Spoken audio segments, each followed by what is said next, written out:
Bueno, muy bien. ¿Arrancamos? ¿Estamos ahí? Somos poquitos, pero, Así. pero bueno, arrancamos, ¿está? Y ya les digo, cualquier cosa me preguntan, ¿sí? Entonces, la idea de hoy, lo que vamos a hacer es, ay, ¿me escribieron? No. Está. Lo que vamos a hacer es hablar de algunos mecanismos de herencia no tradicional.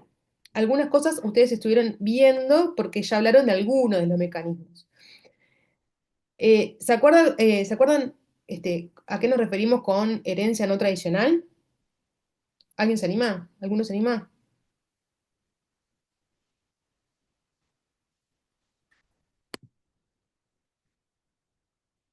¿No?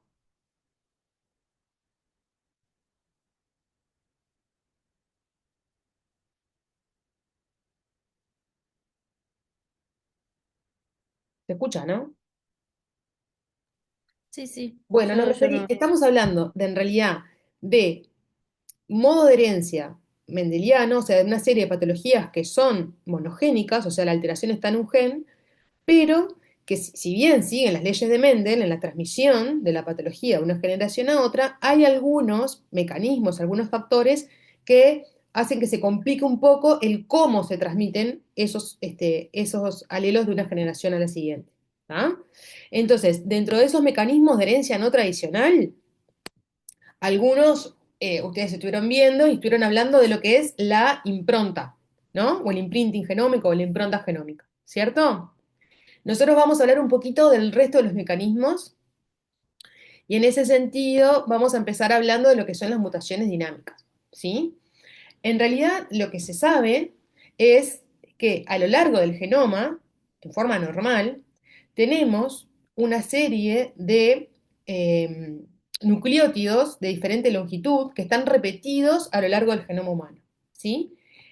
Esos repetidos forman parte de son normales y forman parte de la variabilidad, tienen diferente tamaño, la repetición de los nucleótidos, ¿sí? Entonces uno puede encontrar repetidos muy grandes, como megasatélites, ¿tá? Que involucran una serie de kilobases, y después algunos repetidos más pequeños, ¿tá? Lo que son los satélites, lo que son los mini satélites o microsatélites.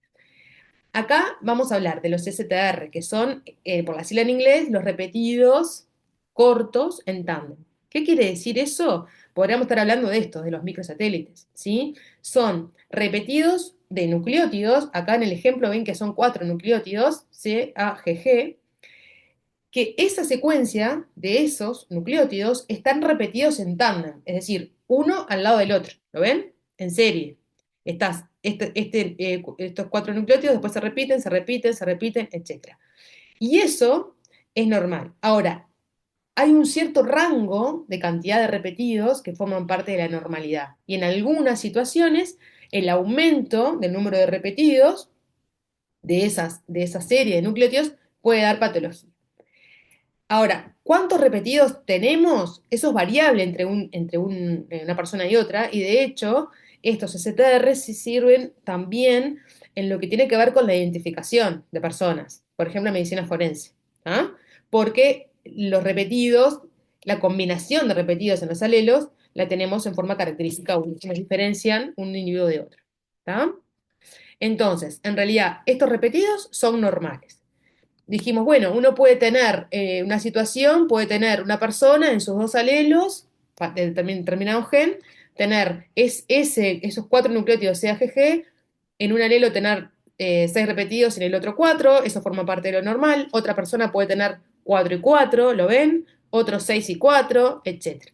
Hay un cierto rango de repetidos que eso es normal y no ocasiona patología. ¿Ah? Ahora, existe en patología humana una serie de enfermedades que están causadas por esta repetición de estos repetidos, por repetición de estos nucleótidos, y generalmente en patología humana lo que se repiten son una serie de tres bases, de 3 nucleótidos. Por eso se llaman muchas veces enfermedad por repetición de tripletes, ¿sí? Porque lo que están expandidos son el número de trinucleótidos, ¿tá? De 3 nucleótidos.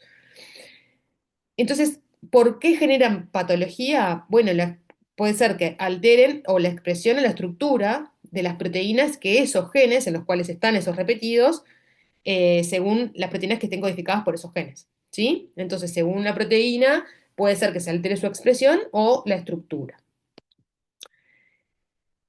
¿Por qué se les dice que son mutaciones dinámicas? Porque en realidad hay una tendencia a que esa serie de repetidos, acá tienen, por ejemplo, abajo lo que dice un alelo normal, tiene esta repetición de estos nucleótidos en n veces. Ahora, en el alelo de arriba está expandido el alelo, ¿lo ven? Tiene una serie mayor de lo normal. Entonces, se dice que esas repeticiones tienden a expandirse de una generación en otra, porque son inestables o son dinámicas, mutaciones dinámicas. La gran mayoría de las veces en lo que es patología humana, esas expansiones son de trinucleótidos, dijimos, o de tripletes, y la mayoría de las veces tienden a expandirse, o sea, aumentar el número de repetidos de una generación a otra. Excepcionalmente pueden contraerse, o sea, disminuir de una generación a otra el número de repetidos, pero eso no es lo más frecuente en enfermedades en humanos. Ahora, ¿por qué se da esa repetición de tripletes? ¿Por qué se da que se expande uno de los alelos de una generación a otra? Hay distintas teorías, una de ellas, y como la más aceptada, es que existe una recombinación anómala, hay una alteración en la recombinación entre los dos alelos, que no se reconocen por secuencias homólogas un alelo de otro, pero no se ponen en forma igual para hacer el entrecruzamiento y por lo tanto hace que uno de los alelos gane una cantidad de repetidos con respecto al original, ¿sí?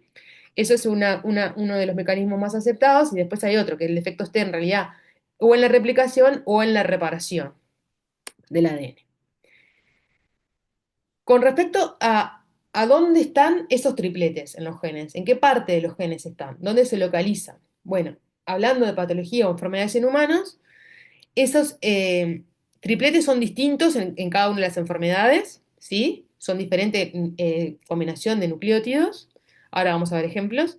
Y además están localizados en diferentes localizaciones del gen.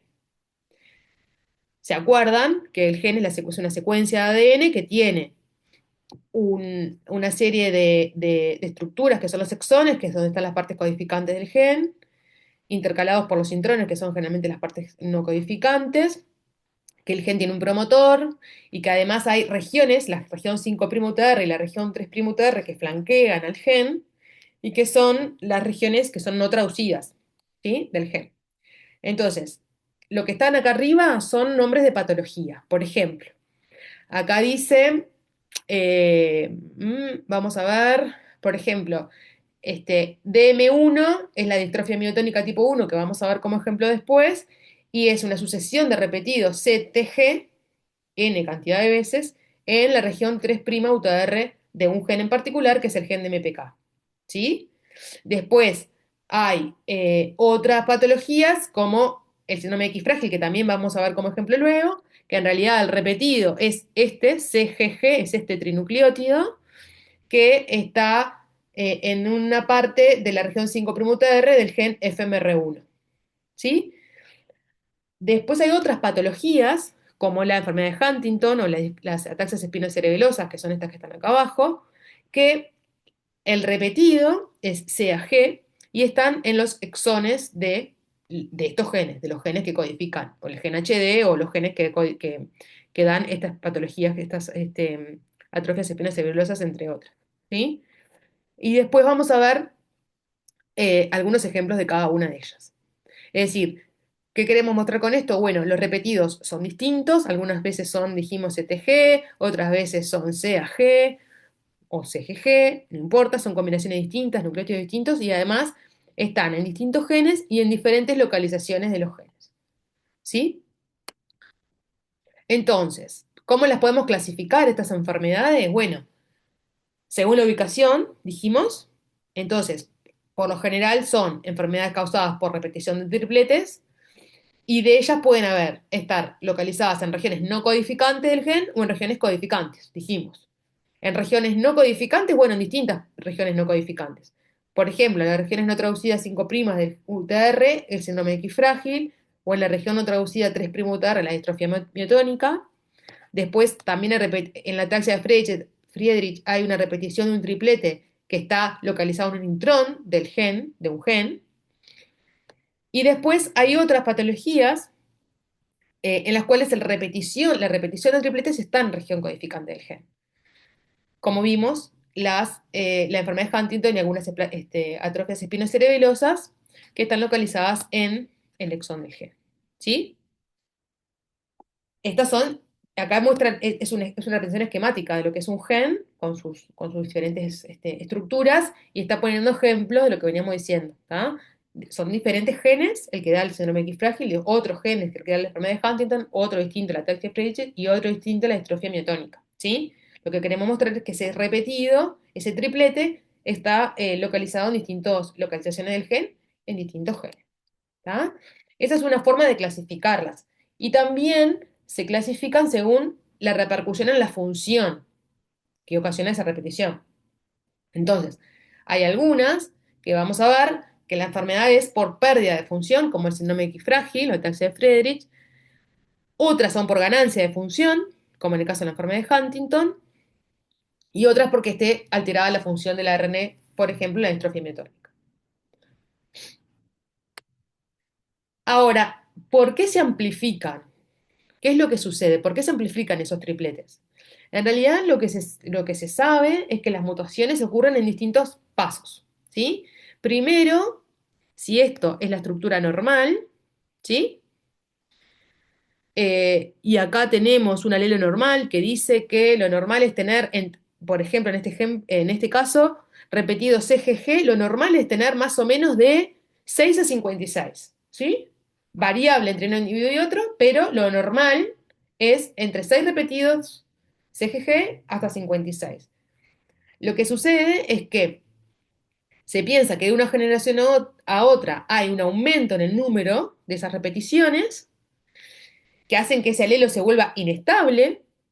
Generalmente esos individuos se llaman que son premutados o que tienen una premutación. ¿Por qué? Porque ellos son generalmente asintomáticos, pero pueden transmitir la enfermedad.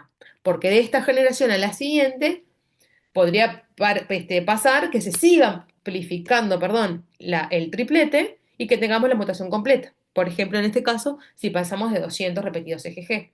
Entonces, acá tendríamos una mutación completa y el individuo sería enfermo. Es decir, habría una pequeña amplificación primero, lo que llama una premutación, y en otra generación siguiente se sigue amplificando y eso genera la mutación completa. ¿Tá? Entonces, a medida que de una generación a otra aumenta el número de repetidos, puede pasar que para algunas patologías existe el fenómeno de anticipación, que vamos a ver después en algún ejemplo. ¿Qué quiere decir eso? Que en la generación siguiente, como yo tengo más número de repetidos, o sea, más cantidad de repetidos, tengo un aumento de la severidad de los síntomas, o sea, la patología es más severa porque tengo más repetidos, y además puede pasar que los síntomas empiecen a una edad más temprana o inicien antes, justamente por lo mismo, porque tengo una más cantidad de repetidos. Ese es el fenómeno de anticipación. De una generación a otra pasa que empiezan los síntomas antes y más severos. Ahora vamos a ver algunos ejemplos. Esta es una genealogía que, a ver, alguno que me ayude ahí y que me diga, este, ustedes si miran estas genealogías, no importa la patología que estemos hablando, pero es una genealogía bastante informativa, ¿no? Digo, en el sentido que hay 4 generaciones con bastante individuos por generación. Entonces, si uno la ve la genealogía, ¿qué modo de herencia más probable proponen? No importa qué patología es.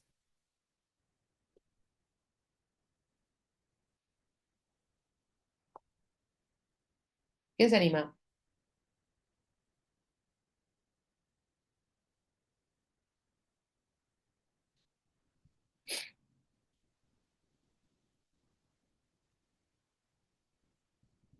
¿Están ahí?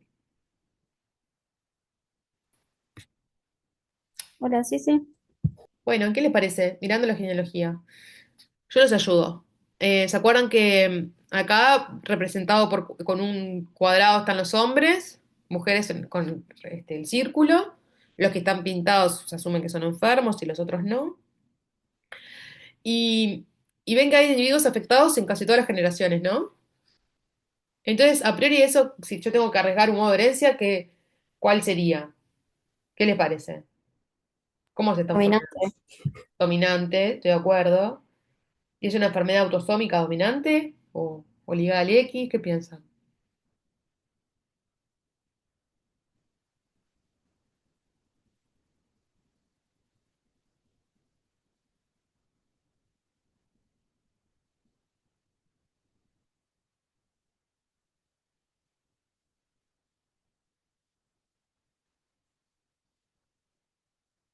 ¿Qué les llama la atención? ¿Quiénes son los afectados? Los varones. Ahí va. Y los varones Autosómica, ¿eh? autosómica. Ahí va, autosómica dominante, ¿no? Porque hay transmisión de varón a varón. Si fuera una patología ligada al X, o sea, no, este hombre le pasa a sus hijos el I, ¿no? O sea que no es una patología ligada al X. Justamente lo que nos aleja que sea ligada al X es que hay transmisión de varón a varón, ¿no? Es autosómica dominante, la modo de herencia más probable. Y bueno, llama la atención que justo los afectados son varones. Y si ustedes se fijan, acá dice que este individuo, ahora 2, 3, Eduardo tenía 58 años, falleció, como dato clínico lo que salta ahí, que tenía un alcoholismo. Esta persona tuvo 3 hijos, ¿sí?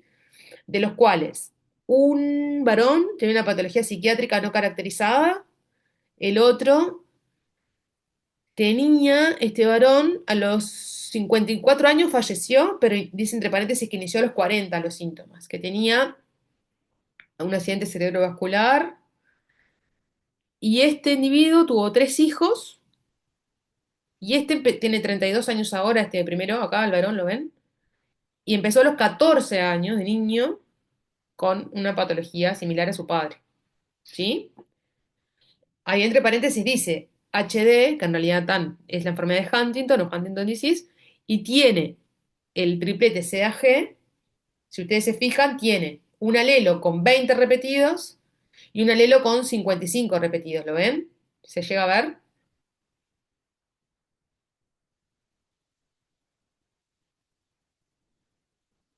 ¿Sí?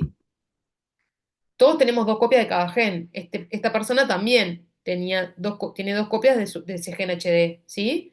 En un alelo, en uno de los genes HD, tiene 20 repetidos CAG. En el otro, 55 repetidos CAG. ¿Sí?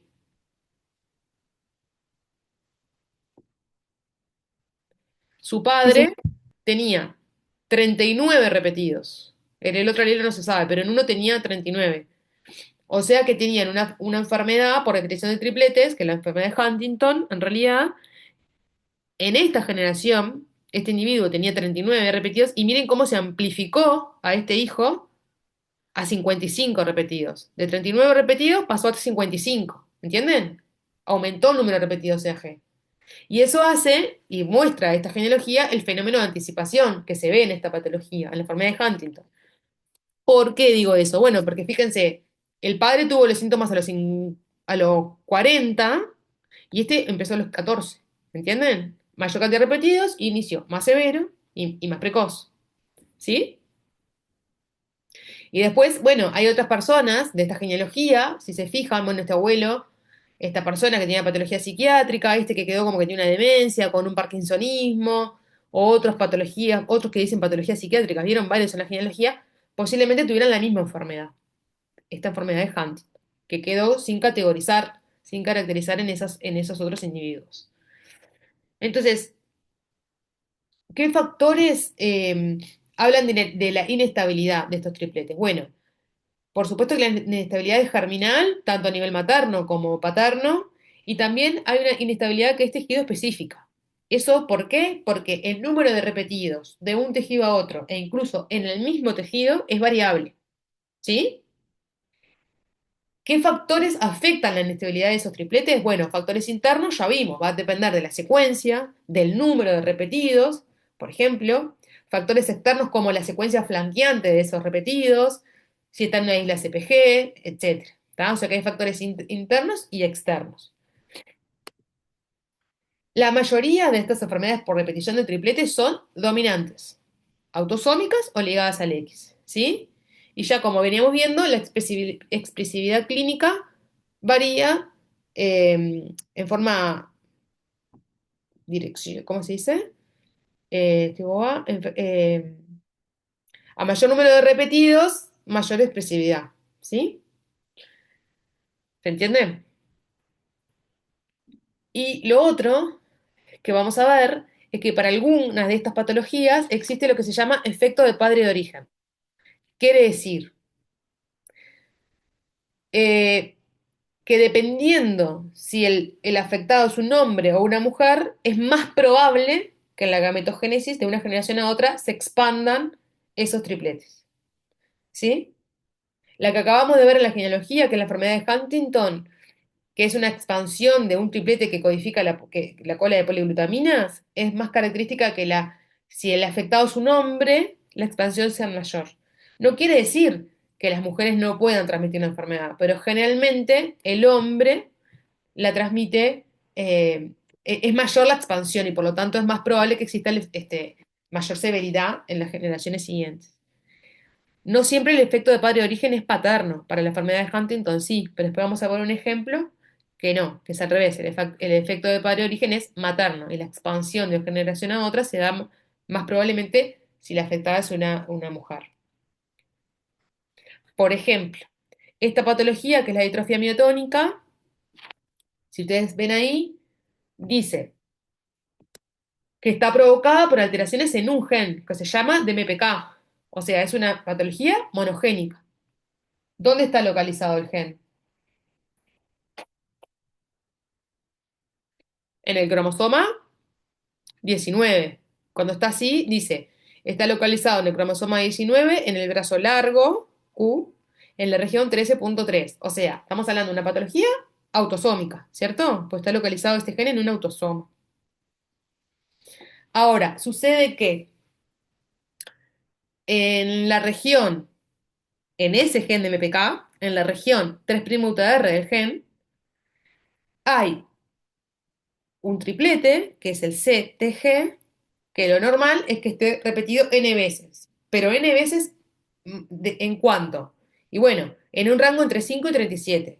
Puedo tener CTG, CTG, CTG, CTG 5 veces, es normal. 20 veces también. ¿Se entiende? Hay un rango considerado normal. Ahora, dependiendo de los números repetidos, voy a tener distintos grados de alteraciones. ¿Por qué? Porque dijimos, bueno, si me aumentan los repetidos de 38 a 49, para esta patología en particular, voy a tener individuos premutados, quizás asintomáticos. Ahora, si tengo más de 50 repetidos CTG, voy a tener la clínica, el fenotipo de distrofia miotónica tipo 1 o enfermedad de Steiner. O sea, voy a tener la patología. ¿Sí? Ahora, la severidad de la patología va a depender del número de repetidos. No va a ser lo mismo la afectación de un individuo que tiene 50 repetidos que uno que tiene 1000. ¿Se entiende? ¿Están ahí? Sí, sí. Está. Cualquier cosa me para. ¿Sí? De hecho, existe lo que es una forma muy mínima de distrofia miotónica, que son individuos que tienen cataratas y una miotonía leve. ¿Saben? Se llama distrofia miotónica, porque está caracterizada por la miotonía. ¿Saben lo que es la miotonía? La miotonía es como la incapacidad de relajar un músculo cuando está contraído. Es decir, es característico de las personas con distrofia miotónica que uno les da la mano y le aprieta la mano fuerte, le dice al paciente que apriete fuerte la mano y que la suelte de golpe, ¿sí? Y no la pueden abrir de golpe. Como está contraído, es difícil relajar el músculo que está contraído, ¿sí? Y ahí se ve el efecto de miotonía, abren la mano como súper lento, ¿está? Entonces, hay una forma muy discreta que uno puede llegar incluso a diagnosticar un paciente adulto porque tiene un hijo enfermo, entonces va a ver al padre o a la madre y se da cuenta que el padre o la madre está afectada, ¿sí? Después existe una forma cuando hay más repetidos, está la forma clásica de la patología, que es una debilidad, está la miotonía con una debilidad muscular. Si ustedes se fijan, este niño que está afectado tiene la boca en carpa, ¿la ven? La boca abierta. Esto habla de la debilidad de los músculos de la cara, ¿sí? Como la base característica de un paciente con una debilidad muscular, ¿sí? Además es una enfermedad multisistémica porque también estos pacientes pueden tener cataratas, pueden tener alteraciones metabólicas como diabetes, bueno, cardiovasculares, arritmias, bueno, trastornos endocrinológicos decíamos, ¿está? Hay una forma clásica de la enfermedad y también hay una forma congénita. Fíjense la diferencia. En estos casos, en la forma congénita, la hipotonía es muy severa. Si se fijan este chiquito que está en la incubadora, llama la atención, bueno, es un niño que está intubado, por la falla respiratoria, pero además si lo ven tiene una hipotonía muy severa, está en una posición que se llama de libro abierto, ¿no? Con los brazos y las piernas totalmente abiertos, ¿sí? Por la hipotonía. Esta es la forma congénita. Entonces, por lo general, la forma leve tiene menos repetidos, ¿sí? Y para la forma congénita, cuando hay más de 1000 repetidos, CTG, aparece esto, la distrofia miotónica congénita. O sea, al nacer son pacientes que tienen una falla respiratoria muy precoz y severa, con una gran hipotonía, y ahí se sugiere el diagnóstico. ¿Está? En esta patología, el efecto de padre de origen es materno. O sea, la expansión del triplete CTG es mayor en la meiosis materna.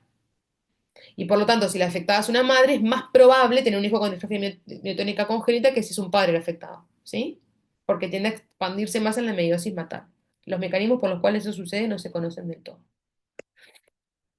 Después hay otra patología que capaz que escucharon hablar o seguramente van a conocer porque que es el síndrome de X frágil, que es una de las causas más frecuentes de déficit intelectual hereditario.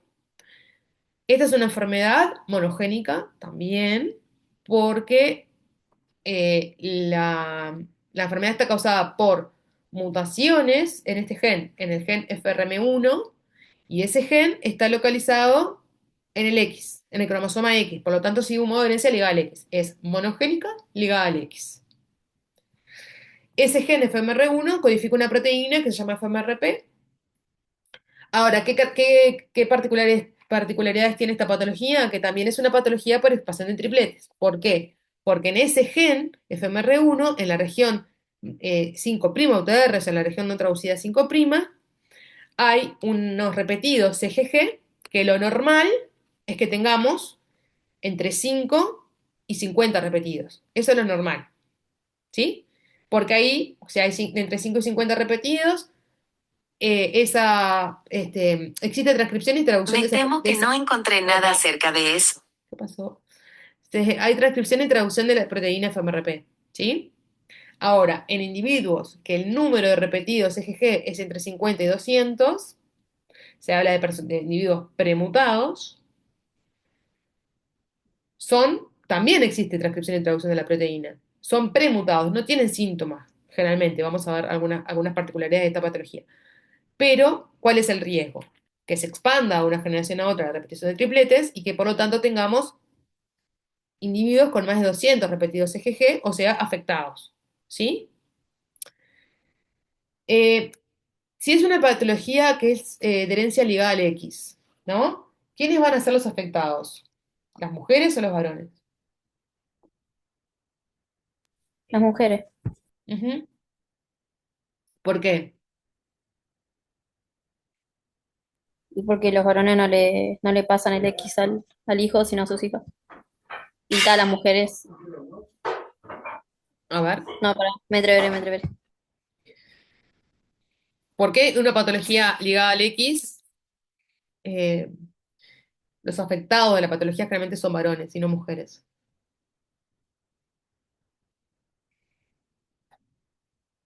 Porque los varones tienen un solo cromosoma X, ¿no? Sí, claro. Ahí va, y las mujeres tenemos dos.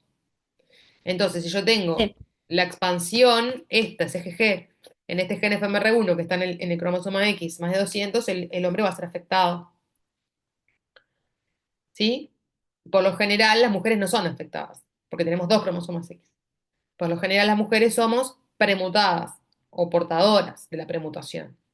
Entonces, es una patología que característicamente se transmite de mujeres portadoras a hijos varones enfermos. ¿Sí? Sí, Este ahora sí. síndrome, ¿eh? No, no, que sí, que ahora Ahí sí. va. Es un síndrome que tiene algunas características físicas bastante evidentes, sobre todo cuando estamos hablando de niños grandes, adolescentes, porque cuando son chiquitos el fenotipo en niños preescolares no es característico.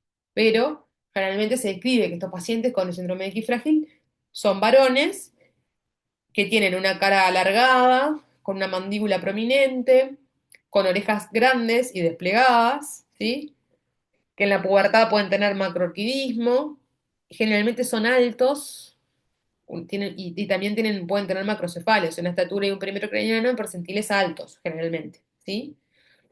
Y también tienen un fenotipo conductual bastante característico, o sea, son niños que tienen discapacidad, déficit intelectual, puede estar asociado a un trastorno de déficit atencional y hiperactividad, trastorno del lenguaje, también trastorno del espectro autista, y a veces hay pacientes con trastorno del espectro autista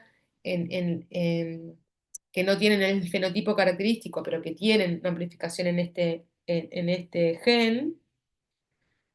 Después pueden tener heteroagresividad, autoagresividad, o por el contrario ser individuos como muy tímidos. Entonces dijimos, bueno, es un gen que está localizado en el cromosoma X y que dijimos los varones son los afectados generalmente, las mujeres portan la mutación, la premutación generalmente, y cuando tienen la mutación completa generalmente tienen un fenotipo más leve, todo general, porque digo, nada es absoluto en la vida y en medicina y genética tampoco, pero generalmente las mujeres tienen un fenotipo más leve si son portadoras de la mutación completa, ¿sí?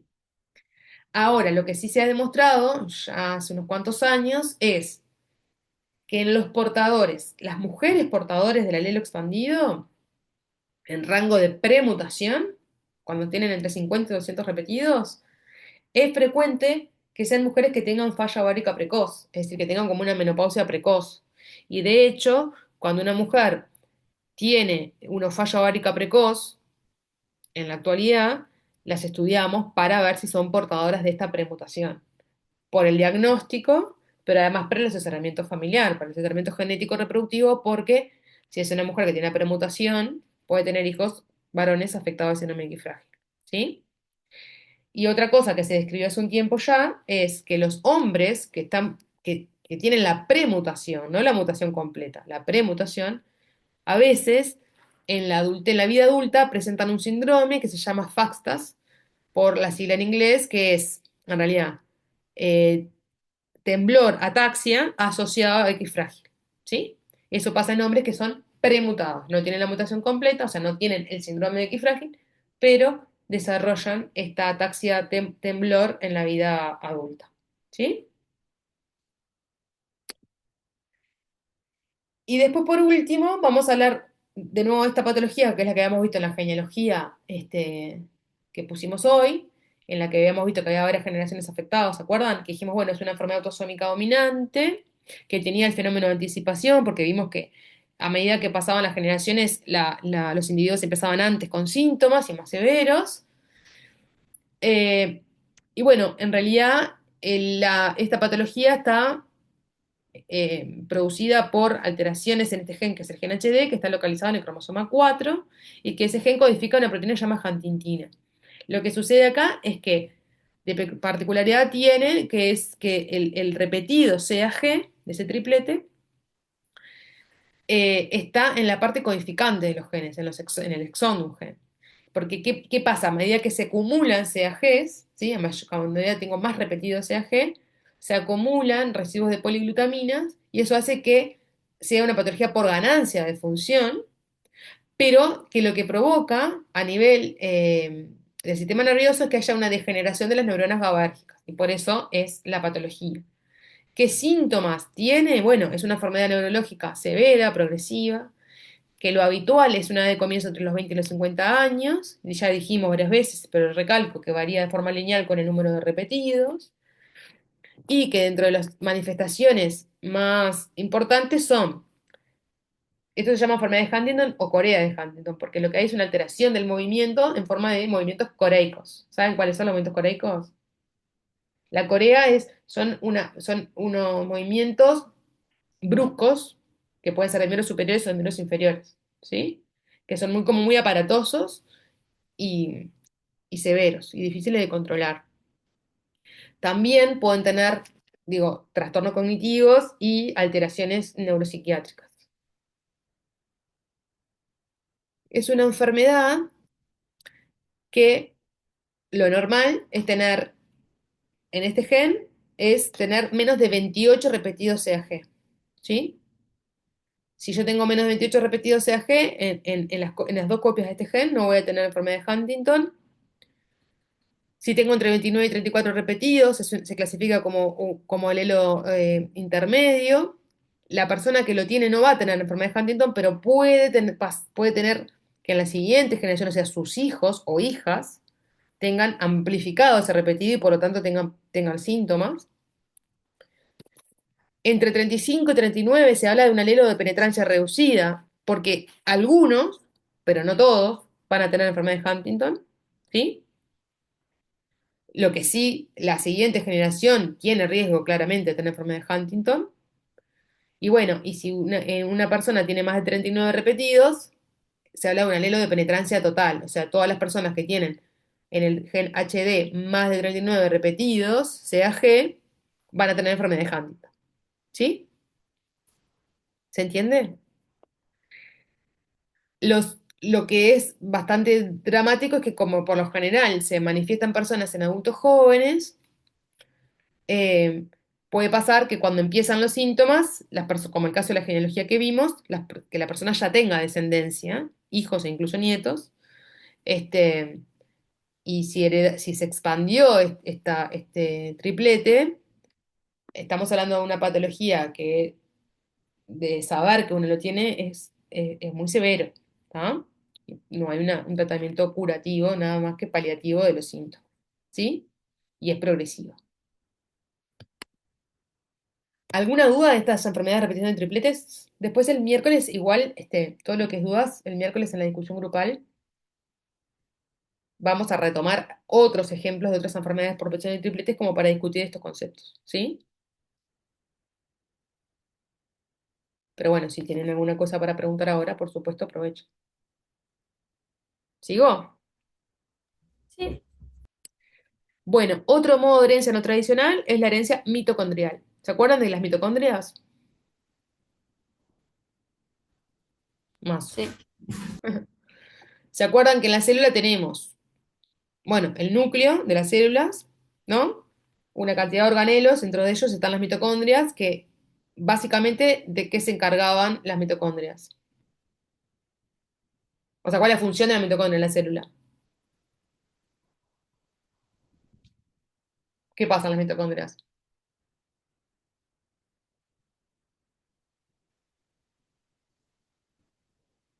Se da la fosforilación oxidativa, ¿se acuerdan? Para generar ATP, energía, ¿sí? Cada célula tiene un núcleo, ¿sí? Pero tiene muchas, cientos de mitocondrias. ¿Está bien? Ahora, eh, las mitocondrias se cree que antes, en la evolución, eran células procariotas y que por lo tanto tenían su propio ADN y que por simbiosis, endosimbiosis, después se incorporaron a las células eucariotas y por lo tanto nuestras células eucariotas tienen dos ADNs. Tenemos el ADN nuclear, ¿sí? ¿Estamos bien? Y tenemos un ADN mitocondrial, que lo tenemos en las mitocondrias, ¿sí? Ahora, dijimos, las mitocondrias son organelos muy importantes porque son aquellos encargados de generar energía en forma de ATP. Entonces, ese proceso de fosforilación oxidativa que se da en las mitocondrias, o sea, en el citosol de las células, eh, requiere de que funcionen bien muchas proteínas, ¿sí? Ahora, ¿quién codifica esas proteínas mitocondriales? Bueno, la gran mayoría, el 90% de las proteínas mitocondriales son codificadas por genes nucleares, como cualquier otra proteína que veníamos hablando. ¿Sí? ¿De acuerdo? pero hay un porcentaje de proteínas que son codificadas por genes mitocondriales. ¿Sí?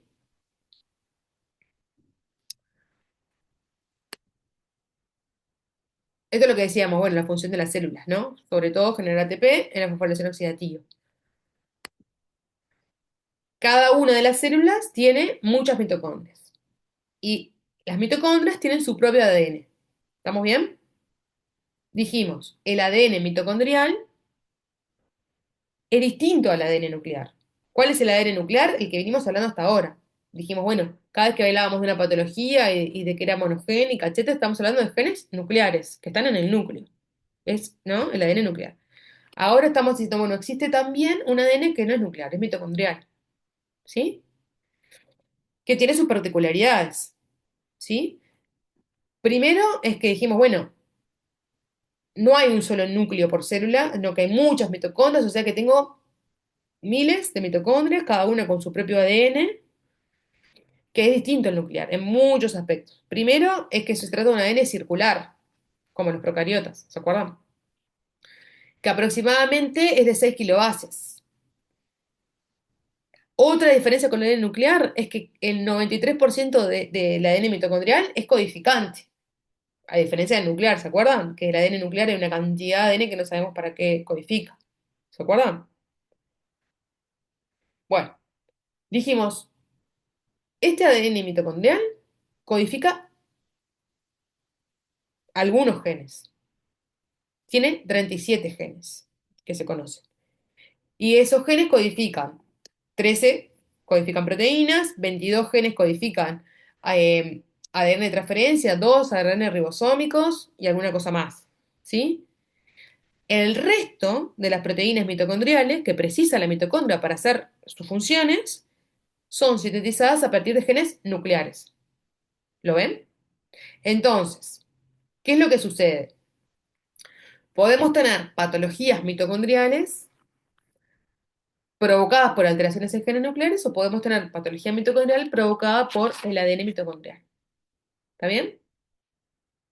Ahora, hay otras particularidades con las mitocondrias. ¿Se acuerdan que dijimos, tenemos miles de copias de ADN mitocondrial en las células? Sí, perfecto. Ahora, como tengo muchas mitocondrias, eh, la patología mitocondrial, o sea, causada por alteraciones en el ADN mitocondrial, tiene algunas particularidades. Primero es que, yo les pregunto a ustedes, la patología mitocondrial causada por alteraciones en el ADN mitocondrial, ¿dónde serán los órganos más severamente afectados? ¿Qué tipo de enfermedades serán estas? Serán más severas en aquellos tejidos, aquellos órganos que requieran del mecanismo aeróbico, ¿no? Encéfalo, músculo cardíaco, músculo esquelético, ¿no? O sea, por lo general estas patologías son encefalomiopatías, o sea, la alteración es donde yo necesito más las mitocondrias, ¿sí? Ahora, para que ese órgano o tejido no funcione bien, yo necesito una mínima proporción crítica de mutaciones de ADN mitocondrial en ese tejido. Entonces, acá viene un concepto que es bien importante, que es el concepto de hemoplasmia y heteroplasmia de las enfermedades mitocondriales. Y lo vamos a ver en este recuadro, que es bastante esquemático, pero me parece que está claro. Yo puedo tener, acá lo ven, tengo el núcleo en amarillo y las que están pintadas de azul son todas mitocondrias de estas células que son wild type, o sea, son sanas, normales, sin mutación. ¿Lo ven? Esto es una célula con todas las mitocondrias espléndidas. ¿Ven? En el otro extremo, bueno, a esto se le llama homoplasmia normal de ADN mitocondrial. O sea, todas las mitocondrias normales, sin alteración. En el otro extremo, tengo todas las mitocondrias de esta célula en rojo, o sea, mutantes, o sea, con la mutación, digamos. Eso se llama homoplasmia mutante, o homoplasmia para la mutación mitocondrial. ¿Sí? Ahora, en el medio, yo tengo todo un rango de células que van a tener algunas, la mayoría wild type, normales, ¿sí? Con un crecimiento progresivo de heteroplasmia, ¿lo ven? Acá tengo 2 mutadas, acá tengo 4 y acá tengo 6 mutadas, ¿sí? ¿Se entiende? ¿Qué quiere decir eso? Yo puedo tener o todas las mitocondrias sanas, o algunas sanas y otras enfermas, por decirlo de alguna manera.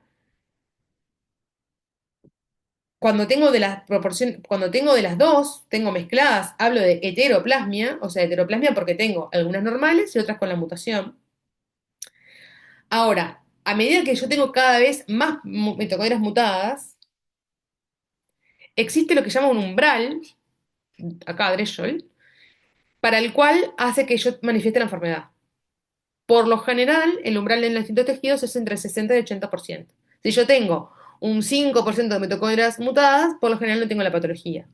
Ahora, si yo tengo un porcentaje alto eh, de mitocondrias mutadas, voy a tener, va a estar afectado ese tejido. ¿Se ve? ¿Lo ven?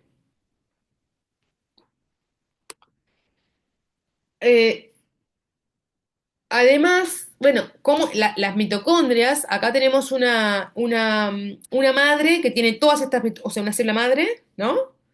Que tiene todas estas mitocondrias. Las que están en rojo son las que están afectadas.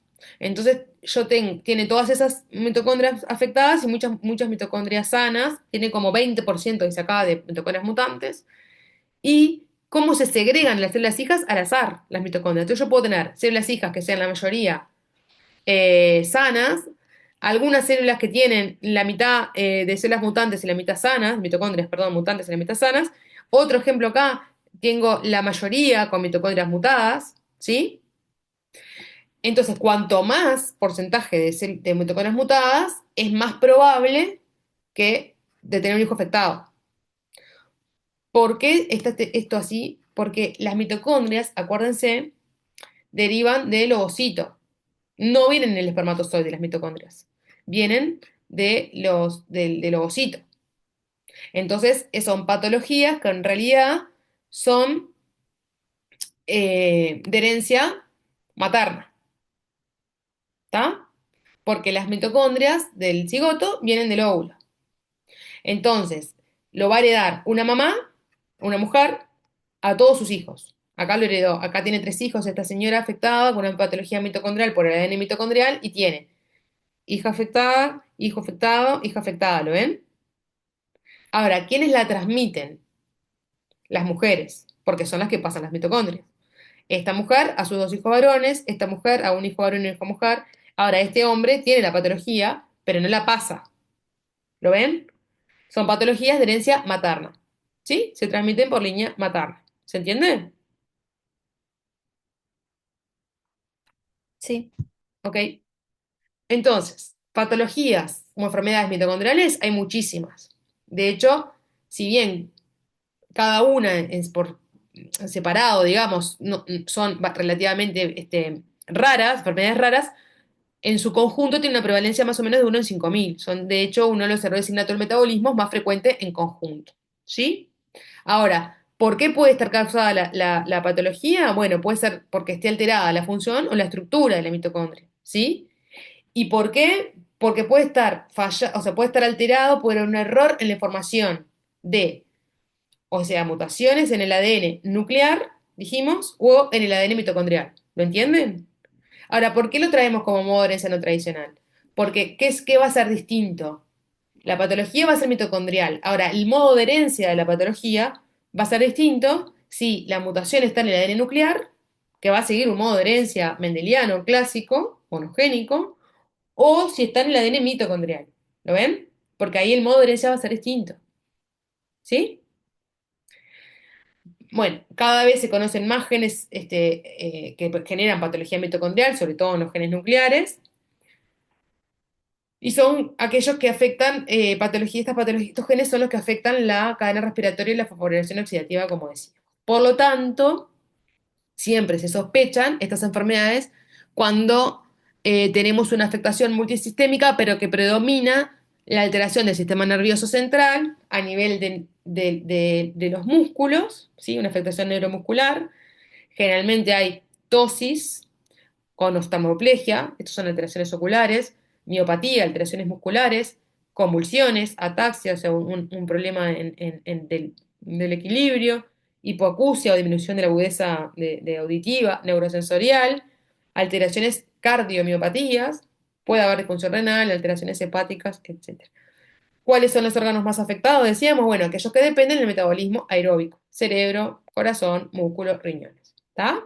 Ahora, cada una de esas patologías mitocondriales va a tener sus características, ¿sí? Su edad de presentación, sus órganos más frecuentemente afectados, etc. ¿De qué va a depender la severidad de estas patologías? Bueno, por supuesto de la mutación en sí, del grado de heteroplasmia, vimos, ¿no? No es lo mismo tener un 50% de heteroplasmia que tener un 80% de heteroplasmia a favor de las mitocondrias mutadas. Va a depender de en dónde estén esas mitocondrias alteradas, si están justo en un tejido con alto requerimiento energético, ¿sí? Y además, otro concepto es que como las mitocondrias, dijimos, están segregadas al azar, uno puede tener, incluso en el mismo individuo, expresividad distinta teniendo la misma mutación. Diferentes tejidos pueden tener diferente grado de afectación. Ni hablar que entre diferentes individuos de la misma familia. Tienen la misma mutación de la ADN mitocondrial, pero según su heteroplasmia, según en qué tejidos esté las mitocondrias mutadas, etcétera, va a ser la expresividad en algunos más severos y en otros más leves. ¿De acuerdo? Entonces, estas patologías pueden presentarse en forma en el recién nacido, en el niño chico, en el preescolar, en el adolescente. Cada vez se describen más patologías de este tipo. Acá hay un ejemplo que es la neuropatía óptica levitaria de Leber, esta, que en realidad es una de las causas relativamente frecuentes de pérdida de visión central aguda o subaguda en la adultez temprana, que la alteración está en el ADN mitocondrial, que característicamente la gran mayoría de los afectados presentan homoplasmia mutante, ¿sí? Porque cuando el nivel de heteroplasmia es menor al 60%, por lo general no se desarrolla una enfermedad. O sea que necesito como un grado muy elevado de heteroplasmia, casi que homoplasmia mutante, para desarrollar esta enfermedad, ¿sí? Y es un ejemplo, porque hay muchísimas, ¿está? ¿Cómo puedo hacer diagnóstico en el paciente que yo sospecho una enfermedad mitocondrial? Bueno, puedo hacer la secuenciación del ADN mitocondrial. ¿En dónde? A veces la puedo hacer en sangre. Digo, la puedo hacer siempre en sangre, pero digo, a veces con eso me basta. Pero generalmente no, y tengo que estudiar otros tejidos afectados. Y como hacer una biopsia de un tejido a veces es muy difícil, porque hacer biopsia del sistema nervioso no se puede, por ejemplo, a veces se puede hacer de tejido, de fibroblasto, o a veces se puede hacer, por ejemplo, comparar en orina y sangre, ¿tá? Del paciente, de los afectados y de la madre. O sea que el diagnóstico a veces es un poquito engorroso desde el punto de vista molecular. Si yo, pero ¿por qué está bueno tener el diagnóstico molecular? Bueno, porque cuando yo tengo ese diagnóstico, puedo hacer un asesoramiento genético acorde a la familia, ¿no? Y hablar de opciones reproductivas. Por ejemplo, una opción es que la pareja recurra a un donante de ositos, porque ahí, bueno, no va a tener la patología mitocondrial, el donante, la donante, ¿no? ¿Estamos bien? También, si yo conozco la variante en el ADN mitocondrial, puedo hacer un diagnóstico prenatal. Es decir, yo sé eh, que esta mamá tiene una patología mitocondrial, entonces, bueno, yo en el embarazo puedo sacar muestras de biopsia de vellosidades coriales o de líquido amniótico, o sea, una amniocentesis, dependiendo de la edad gestacional, y en esos tejidos buscar el porcentaje de mutación. ¿Sí? Esto es posible en casos de bajo porcentaje de enfermedades de bajo porcentaje de heteroplasma. Si no, puede ser muy engorroso hacer ese diagnóstico. También, otra opción en estas pacientes es hacer un diagnóstico preimplantacional, es decir, requiere una fertilización in vitro, ¿sí?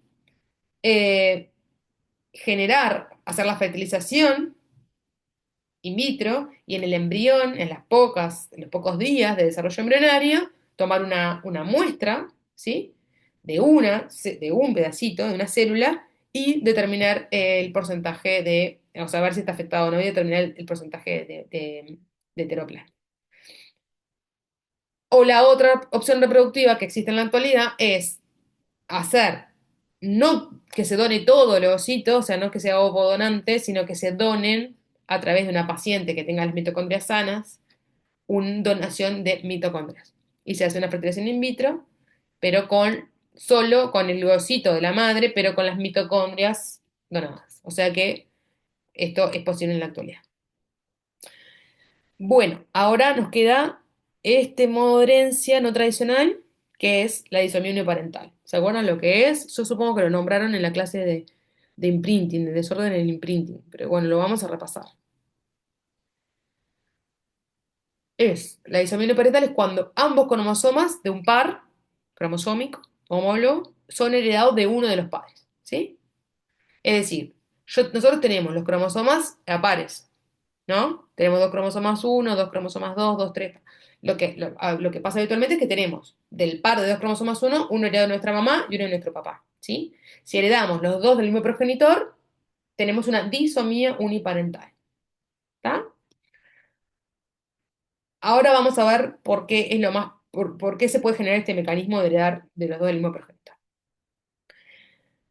Por lo general, sucede esto, que yo tengo, por ejemplo, acá estamos hablando de una disomía uniparental del cromosoma UPD, es la sigla en inglés, ¿está?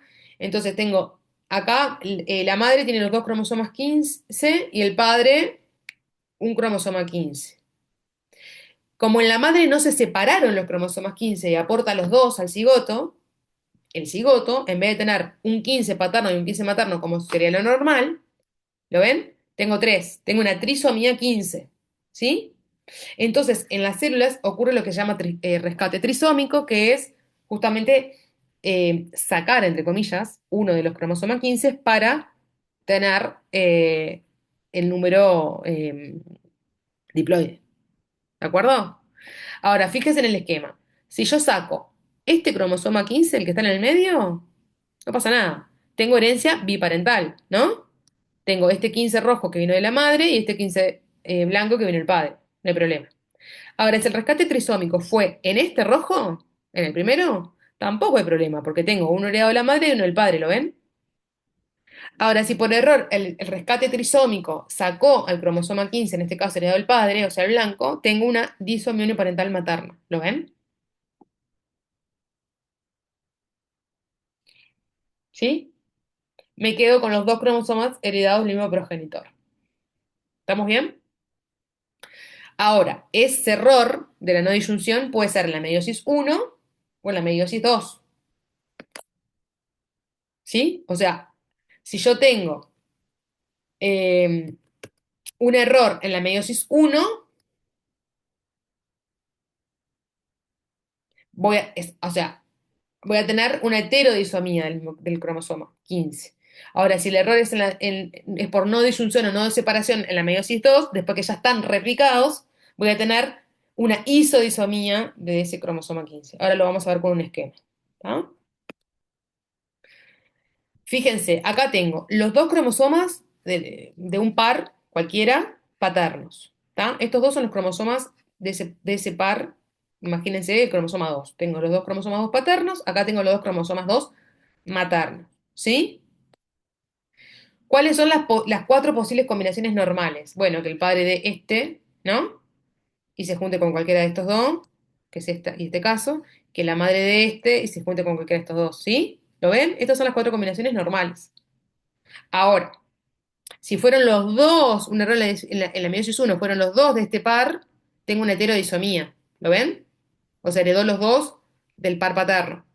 Ahora, si es el error en la meiosis 2, después que ya hubo duplicación de las cromatidas, tengo una isodisomía de este cromosoma paterno o, en este caso, una isodisomía de este cromosoma paterno. ¿Lo ven? Y lo mismo para si fuera del caso materno, es lo mismo. ¿Está? Si el error es en la meiosis 1, tengo una heterodisomía, o sea, tengo los dos del par heredado de la madre, y si el error es en la meiosis 2, tengo una isodisomía o este duplicado o este duplicado. ¿Está?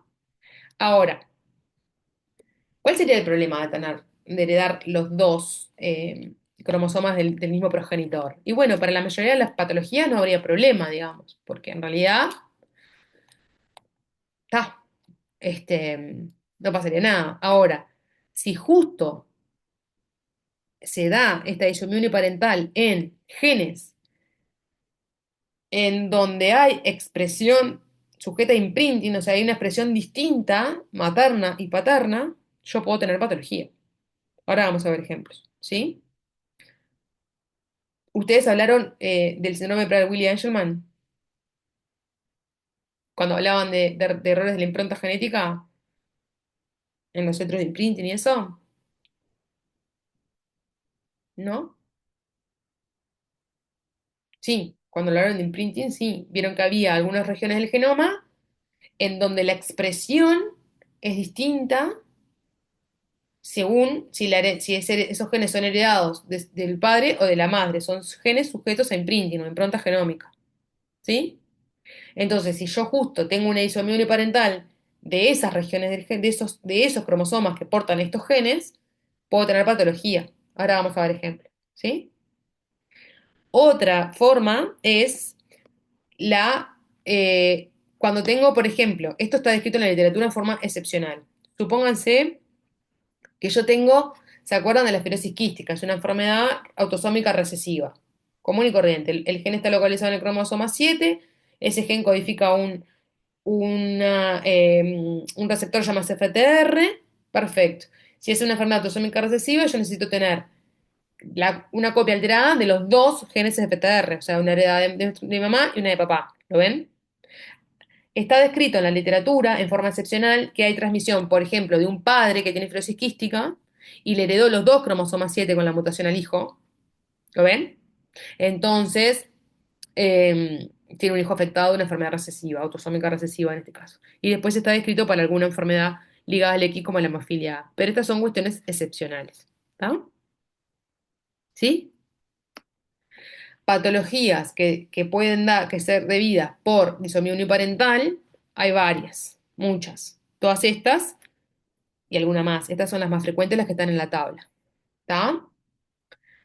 En particular, vamos a ver un ejemplo, por ejemplo, vieron que acá dice Beckwith-Wiedemann syndrome, síndrome de Beckwith-Wiedemann. Está provocado, hay UPD, es disomía uniparental, en el cromosoma 11, cuando tengo los dos cromosomas 11 paternos, o sea, una disomía uniparental del 11 paterno, eh, un- puedo tener la enfermedad síndrome de Beckwith-Wiedemann. Esto explica el 20 a 30% de los pacientes con síndrome de Beckwith-Wiedemann. Hay otros mecanismos por los cuales yo puedo tener esta enfermedad. ¿Sí? Las características de los niños o pacientes con síndrome de Beckwith-Wiedemann es bastante característica. Por lo general son niños macrosómicos, o sea que nacen con un peso al nacer por encima de 4 kilos, que característicamente tienen macroglosia, ¿lo ven? La lengua más grande, de lo esperado, de lo normal, sobre todo cuando son chiquitos, que además pueden tener, entre otras cosas, lo que es el onfalocele, o sea, un defecto del cierre de la pared abdominal.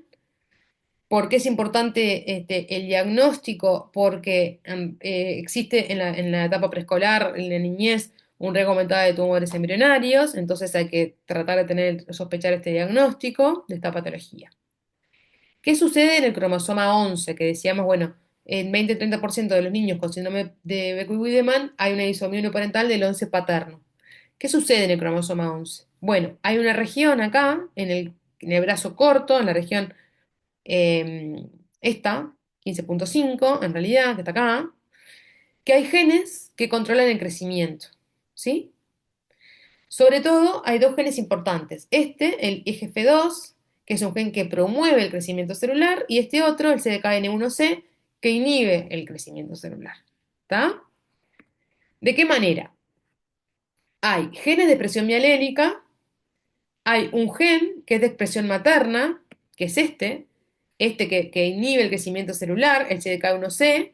¿Por qué es de expresión materna? Pone que en el cromosoma 11 paterno, ese gen tiene un grupo metilo, está metilado. Entonces no se expresa. Se expresa solo en el cromosoma 11 materno. Existe otro gen, que es IGF-2, que es de expresión paterna, que es el que promueve el crecimiento celular. ¿Sí? ¿Por qué es de expresión paterna? Pues en el cromosoma 11 materno está metilado y no se expresa. ¿Lo ven? Entonces tiene que haber un balance y lo normal es tener la expresión bialélica. Lo normal es que yo tenga el gen que es CDK1C que se expresa en el cromosoma 11P materno, o sea que tengo que haber heredado el 11 materno, y que en el cromosoma 11 paterno se está expresando el gen EGF2. ¿Sí? ¿Lo ven? Porque son genes que sufren impronta, están improntados. ¿Sí? Entonces, si yo tengo alguna alteración que me aumente la expresión de GF2 o que disminuya la expresión de CDK1C, voy a tener la patología, voy a tener esta enfermedad de sobrecrecimiento, que el síndrome de Beck-Wyman es un síndrome que da hipercrecimiento, ¿sí? Entonces, yo lo que necesito es que en esta región del cromosoma 11, en la región 11P 15.5, tener una expresión bialélica, tener en el cromosoma materno, ¿sí? Voy a tener el gen IGF-1 que está activo y que promueve el crecimiento celular. Y en el cromosoma 11 paterno, en esa región, voy a tener eh, inactivo el gen SKN1C, que es el que inhibe el crecimiento celular. ¿Sí? O sea, voy a tener esa misma región metilada en el cromosoma 11P materno y la misma región expresada en el cromosoma paterno. Entonces, ¿qué es lo que yo necesito? Lo normal es tener expresión materna y paterna de esa región. Lo normal es heredar, tener las dos, necesito tener los dos 11, el materno y el paterno, ¿sí? Para que haya un balance del crecimiento entre lo que me dice que tiene que haber crecimiento celular y y lo que promueve y lo que inhibe el crecimiento celular. ¿Se entiende? Ahí tiene que haber un balance. Ahora, si yo tengo, dijimos lo normal es esto, ¿no? Tener expresado este gen en el cromosoma 11 materno y expresado este gen en el cromosoma 11 paterno. Ahora, hay diferentes mecanismos, no los vamos a explicar, no importan ahora, es que hacen que yo tenga un desbalance entre las presiones de esas regiones entre en ese cromosoma 11. Y dijimos, hay un 20% de veces que lo que sucede es que la enfermedad del síndrome de Kühlmann está dada porque hay una disomía uniparental paterna. Fíjense, heredó los dos cromosomas 11 del padre, entonces no tengo la expresión materna del CDK1C, porque no lo tengo, ese gen, no se expresa en el cromosoma 11 paterno. ¿Lo ven? Entonces tengo solo expresado el gen IGF-2, que es el que promueve el crecimiento celular, y por lo tanto me da este síndrome de hipercrecimiento. ¿De acuerdo? O sea que la diseminia parental para las regiones donde hay genes que sufren impronta genómica importa y es uno de los mecanismos que me puede dar patología. ¿Sí? ¿Estamos bien? También vamos a tener en la discusión del miércoles, vamos a ver un ejemplo de una enfermedad de este tipo. ¿Está? Que hay defectos en la impronta y que puede estar ocasionada por disomía uniparental. Para repasar estos conceptos. ¿Sí? Y por último, y bien cortito, porque son unas pocas diapositivas, vamos a hablar del último mecanismo de modo de herencia no tradicional, que es el mosaicismo. ¿Se acuerdan lo que es el mosaicismo? Se define como la presencia en un individuo de dos o más líneas celulares, ¿sí? Que son distintas genéticamente, pero que derivan del mismo cigoto. Se llama mosaico a eso, a un individuo que tiene dos líneas celulares distintas procedentes del mismo cigoto. Es como que estuviéramos observando una pared con que hay mosaicos. Entonces tengo de dos colores, por ejemplo. ¿Tá? Tengo una línea celular blanca, o sea, que tiene un determinado contenido genético, y otra línea celular azul, ¿sí? Que derivan del mismo cigoto, de la misma célula. ¿Tá? Entonces, el mosaico puede ser a nivel de los cromosomas, entonces tener un mosaicismo cromosómico, por ejemplo, puedo tener un individuo que tiene un síndrome de Down mosaico, o sea, una trisomía del par 21, pero no en todas las células, en algunas, ¿sí? Tener algunas células 46XX, por ejemplo, una niña afectada por un síndrome de Down mosaico, y otra línea celular 47XX más 21, ¿tá? Tiene dos líneas celulares. O sea que el mosaico puede ser a nivel cromosómico o también puede ser a nivel génico, ¿tá? Y puede ser, estar en las células somáticas o en las células de la línea germinal. O sea que puede haber mosaicismo somático o mosaicismo en la línea germinal. ¿Está? Entonces, por ejemplo, ¿se acuerdan de la neurofibromatosis tipo 1? Bueno, la neurofibromatosis tipo 1 es una enfermedad autosómica dominante, ¿sí? Relativamente frecuente, la enfermedad neurocutánea más frecuente, en las cuales se caracteriza clínicamente por tener manchas o máculas, café con leche y lo que es y los neurofibromas, ¿sí? Generalmente, las personas con neurofibromatosis tipo 1 tienen los neurofibromas y las manchas café con leche distribuidas por todo su organismo, ¿de acuerdo? Es universal. Ahora, hay personas que tienen una neurofibromatosis tipo 1 localizadas en una región circunscripta. En este caso parece un cuello ahí, ¿no? En un dermatoma. Tengo las manchas y los neurofibromas circunscrito a una región corporal. Entonces, ¿qué sugiere eso? Bueno, que hay una mutación en el gen de la neurofibromatosis tipo 1, pero que es mosaico, que está localizado en esas células donde se ven las manchas y donde se ven los neurofibromas. Y en el resto del organismo no están las mutaciones, ¿sí? Entonces, ¿de qué va a depender el mosaicismo somático? La severidad, de la cantidad de células afectadas, si está circunscripto a un solo dermatoma o a más, por ejemplo, y eso de qué va a depender, del momento en el que se ocasionó la mutación, ¿lo ven? Porque cuanto más precoz en el desarrollo se produjo esa mutación, más células afectadas voy a tener. O sea, una superficie, por ejemplo, en neurofibrosis más extensa. ¿Entienden? Cuanto más tardío en el desarrollo embrionario se produjo esa mutación, todas las células que deriven de esa van a tener la mutación, pero si es tardío en el desarrollo, va a ser menor la región alterada. ¿Está? O sea que el mosaicismo somático depende del momento que se me ocasionó la mutación, para saber qué cantidad de afectación voy a tener. Después existe el mosaicismo gonadal, es decir, son o es el resultado de mutaciones de novo originadas ahora en divisiones mitóticas tempranas, ¿en dónde? En el desarrollo de los gametos, o mejor dicho, de las células precursoras de los gametos. Entonces voy a tener dos poblaciones de gametos. Una con una mutación, por ejemplo, y una población de gametos sana. ¿Está? Tengo un mosaicismo gonadal. ¿Cuándo voy a sospechar eso? Ahora les voy a poner un ejemplo. Esto es lo que le queríamos decir, es lo que hablamos en la diapositiva anterior, o sea, si yo acá tengo un embrión temprano y acá en esta célula, estas son todas las células del embrión, en esta hubo una mutación. Todas las células que deriven de esa van a tener la mutación, ¿lo ven? Ahí va a haber toda una cantidad de células que no la tienen y un porcentaje de células que sí tienen la mutación. Es un individuo mosaico, ¿está? Ahora, si esta mutación ocurre en una etapa tardía del desarrollo embrionario, voy a tener una afectación pequeña en el embrión. ¿Sí? Si se provoca en una edad muy temprana del desarrollo embrionario, voy a tener una afectación mayor. ¿Está? Por otro lado, las mutaciones, estas, pueden estar ocasionadas si yo tengo un individuo que tiene un mosaicismo somático, como el ejemplo de neurofibromatosis tipo 2, asumo que se dio como un evento posigótico, que se dio en una etapa temprana del desarrollo posigótico, entonces tengo padres sanos y tengo un niño afectado con un decimos somático, una determinada región de su cuerpo afectado por una enfermedad. Por ejemplo, dijimos la neurofibromatosis tipo 1, que es una enfermedad autosómica dominante, pero que en este caso sus padres son sanos.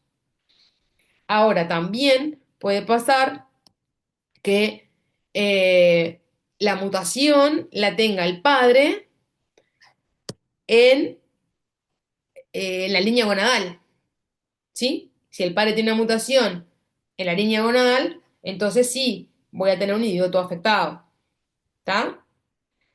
Entonces, qué es lo distinto de de este modo de herencia? Bueno, que si yo tengo un paciente que tiene una mutación solo somática, por más que sea una patología la que tiene mi paciente, como el caso de la nefrotosis, que es una enfermedad autosómica dominante, el riesgo de recurrencia no es del 50%, como para el resto de las personas afectadas de neurofibromatosis. ¿Lo entienden? porque lo tienen localizado en una región circunscrita del cuerpo. Entonces, si no la tiene la mutación en sus células gonadales, no la va a transmitir a la descendencia. ¿Sí? Ahora, si la mutación está en las células gonadales, la puede transmitir a la descendencia. ¿Está bien? ¿Cuándo sospechamos el mosaicismo gonadal? Porque el mosaicismo somático es más fácil de ver. Ahora, el mosaicismo gonadal, ¿en qué situaciones? Quedan dos diapositivas. Digo, para que no se aburra.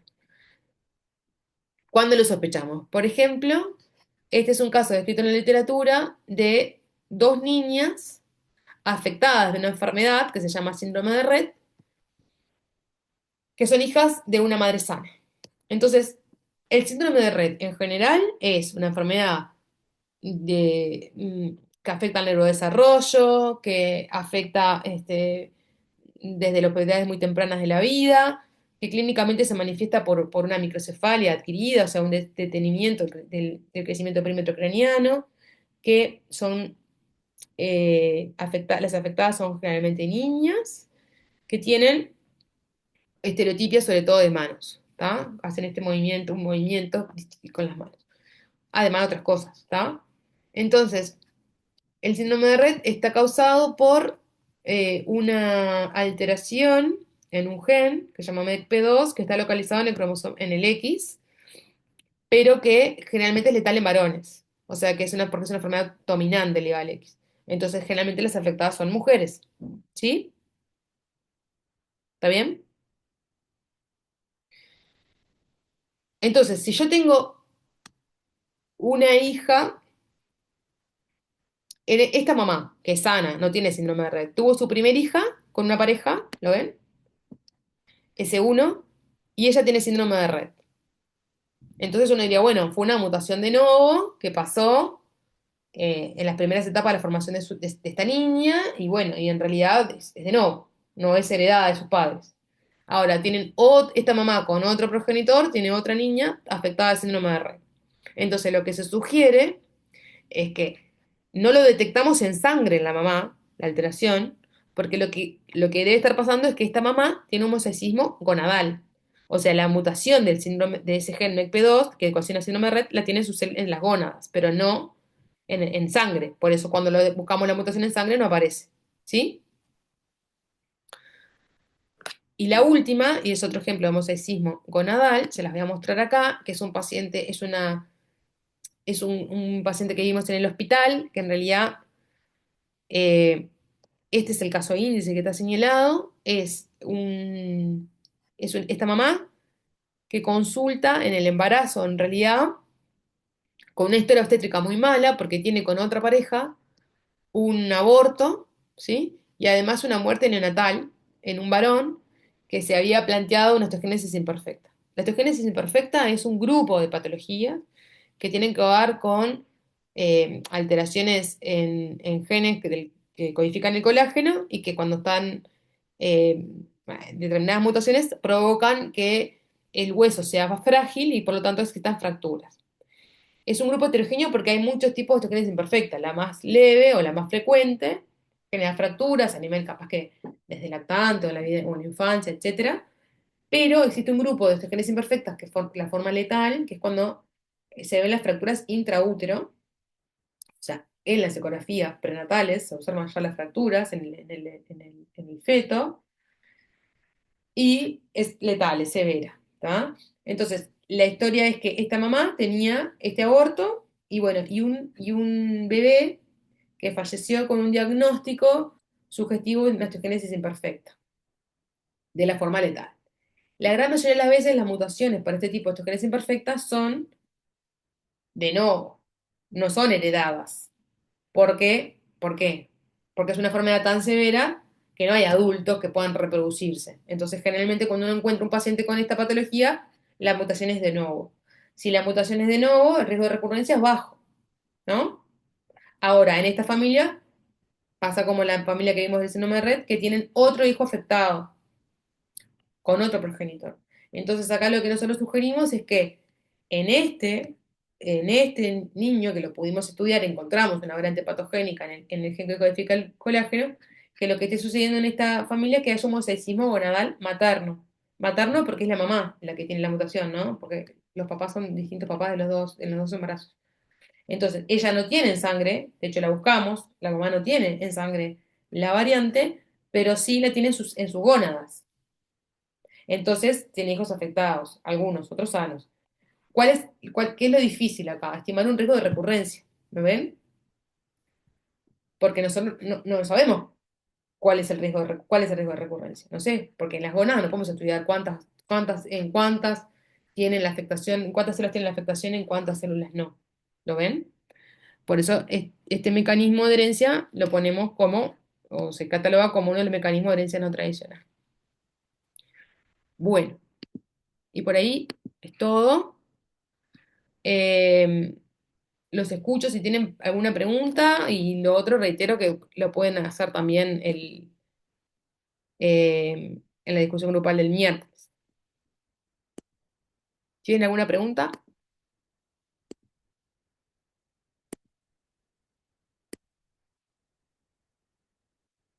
Bueno, nos vemos el miércoles.